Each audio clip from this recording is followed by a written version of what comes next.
যেভাবে সনাতনী হিন্দুদের উপরে পাকিস্তানিরা এসে এবং পাকিস্তানি জঙ্গিরা এসে যেভাবে সনাতনী হিন্দুদেরকে হত্যা করেছে, একটা বাচ্চা তার মা বাবার সাথে খেলছে, হঠাৎ করে তার পিতাকে হত্যা করা হলো।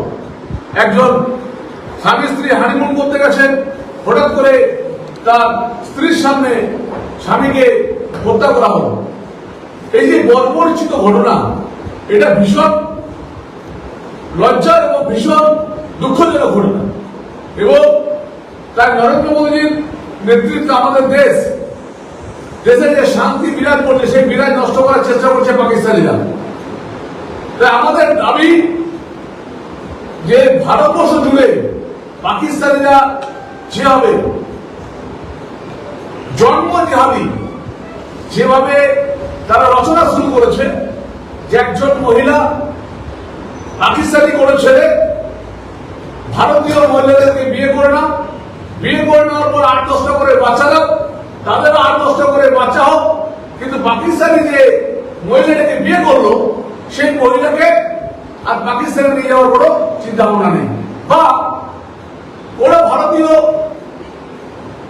পাকিস্তানি কোনো মহিলাকে বিয়ে করার পর শুধু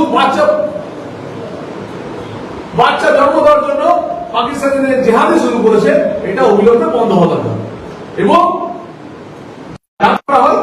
এবং ভারতবর্ষ জুড়ে যত পাকিস্তানি আছে সবাইকে পাকিস্তানে ফেরত পাঠানো হয়, এটা আমরা দাবি রাখছি। আপনাদের মাধ্যমে বিধায়ক সাহেবের নেতৃত্বে আমাদের বিষ্ণুপুরেও আমরা ধর্ণা অবস্থান করবো, সেই নিয়ে আমাদের সুবিধা করবেন। ইমিডিয়েট এই চিহ্নিত করছেন না। যদি আমরা দেখলাম চন্দননগর কমিশনারের একজন মহিলা মাত্র ধরা পড়েছে, কিন্তু বাকি পাকিস্তানিদেরকে ধরা হচ্ছে না, আমাদের কাজ তাই অনুরোধ থাকবে। সমস্ত কাগজপত্র তো আর কেন্দ্রীয় সরকারের থাকে না, কিছু কিছু কাগজপত্র ভিসা, কিছু কাগজপত্র রাজ্য সরকারের কাছেও থাকে যারা অন্য দেশ থেকে আসে। তাই রাজ্য সরকারের অনুরোধ থাকবে, ধরো, কত বলতে খোঁজো, ধরো আর পাকিস্তানে ফেরত করো। এটা আমাদের সাংবাদিক সম্মেলন ছিল, আমাদের ভারতীয় জনতা পার্টির নির্দেশ মতো আমরা এটা করছি।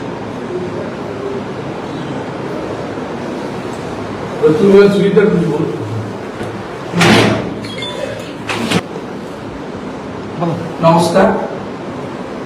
আমাদের সম্মানীয় সাংসদ আজকে প্রেস বাইট করলেন। আগামীকাল অর্থাৎ সোমবার বিষ্ণুপুর ভারতীয় জনতা পার্টির পক্ষ থেকে এসডিও অফিসের সামনে অবস্থান বিক্ষোভ এবং গণডেপুটেশন আমরা দেব। পশ্চিমবাংলায় যে পাকিস্তানিরা বসবাস করছে, পশ্চিমবাংলার সরকার তাদেরকে চিহ্নিতকরণ করছে না। তারা দীর্ঘদিন ধরে পশ্চিমবাংলায় বসবাস করছে।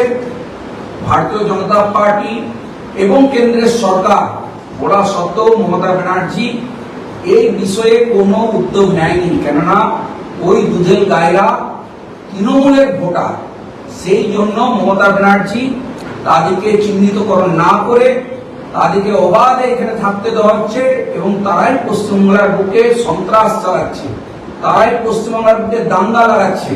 তাই ভারতীয় জনতা পার্টি কালকে এসডিও অফিসের সামনে এই বিষয়ে অবস্থান বিক্ষোভের সাথে সাথে আমরা ডেপুটেশন দেবো।